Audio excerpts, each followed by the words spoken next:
নমস্কার বন্ধুরা, শ্রীয়ের রান্নাঘরে সকলকে অনেক অনেক স্বাগত জানিয়ে আজকে আমার ভিডিওটি শুরু করছি। আজকে আমি বানাবো দই কাতলা।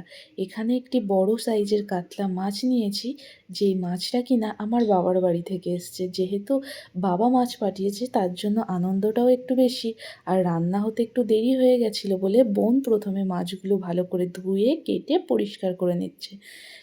কেটে ধুয়ে পরিষ্কার হয়ে গেলে মাছগুলো পিস করে নেবে। এছাড়াও অনেক মাছ পাঠিয়েছিল বাবার বাড়ি থেকে, আর বাবার বাড়ি থেকে মাছ আসা মানে আনন্দটাও একটা অন্য ধরনের।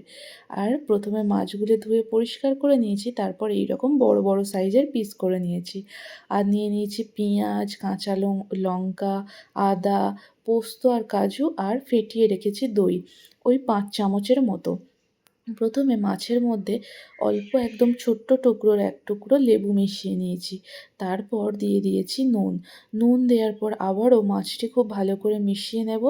তারপর খুব সামান্য পরিমাণে হলুদের গুঁড়ো এই মাছের মধ্যে দিয়ে দেব। হলুদের গুঁড়ো দিয়ে মাছটি খুব ভালো করে মিশিয়ে নিচ্ছি। আর এই মাছের মধ্যে খুব সামান্য পরিমাণে একটু সাদা তেলও দিয়ে দিয়েছিলাম, এতে ম্যারিনেশনটা ভীষণ ভালো হয়। মাছের হলুদ নুন মেশানো হয়ে গেছে। এবার একটি মিক্সার জারের মধ্যে কাঁচা লঙ্কা, আদা আর পেঁয়াজগুলি একসাথে পেস্ট বানিয়ে নেব। আর টক দইটি ফেটিয়ে রেখেছিলাম, এই টক দইয়ের মধ্যে দিয়ে দেব গোলমরিচের গুঁড়ো আর সামান্য বিট লবণ।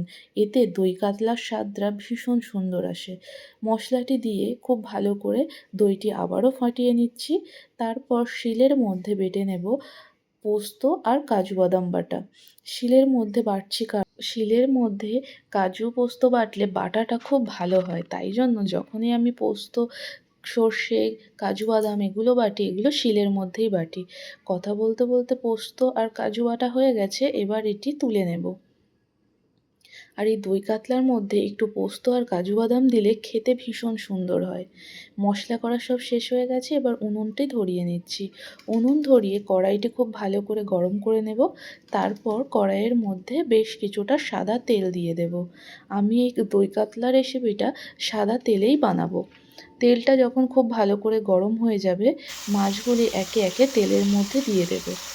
এখানে সবগুলি মাছ একসাথে দেব না, প্রথমে 3 পিস মাছ দিচ্ছি, তারপর 2 পিস মাছ দেবো।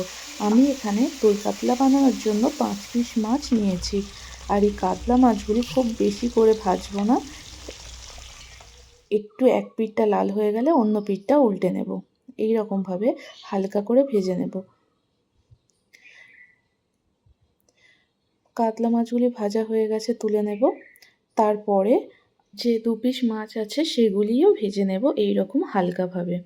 দেখুন খুব বেশি লাল করছি না, মাছটির এক পিঠ লাল হয়ে গেলে অন্য পিঠটা উল্টে এভাবে নামিয়ে নিচ্ছি। তারপর ওই তেলের মধ্যেই দিয়ে দেব 2টো তেজপাতা, 2টো শুকনো লঙ্কা, শুকনো লঙ্কাগুলো গোটাই রেখে দেব।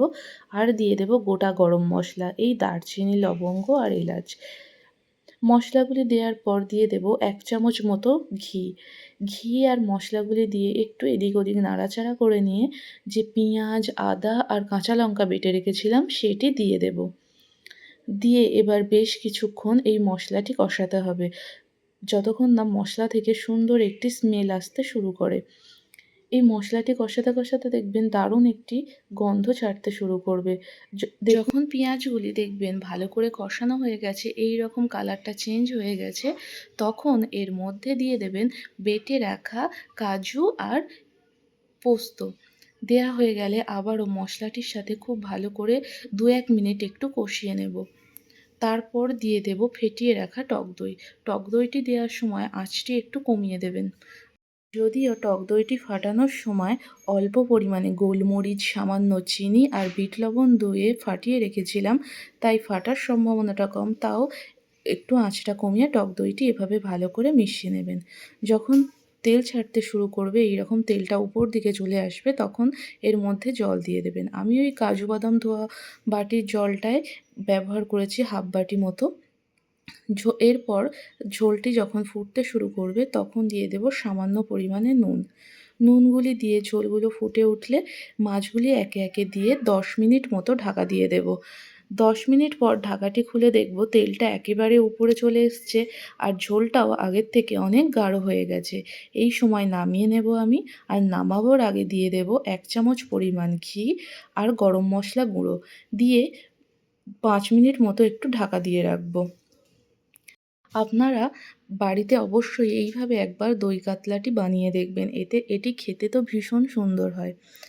দেখুন তৈরি হয়ে গেছে দই কাতলা রেসিপি। কেমন হয়েছে কমেন্ট করে জানাবেন আর বাড়িতে অবশ্যই বানিয়ে দেখবেন। আর দেখা হচ্ছে আপনাদের সাথে পরের কোনো ভিডিওতে।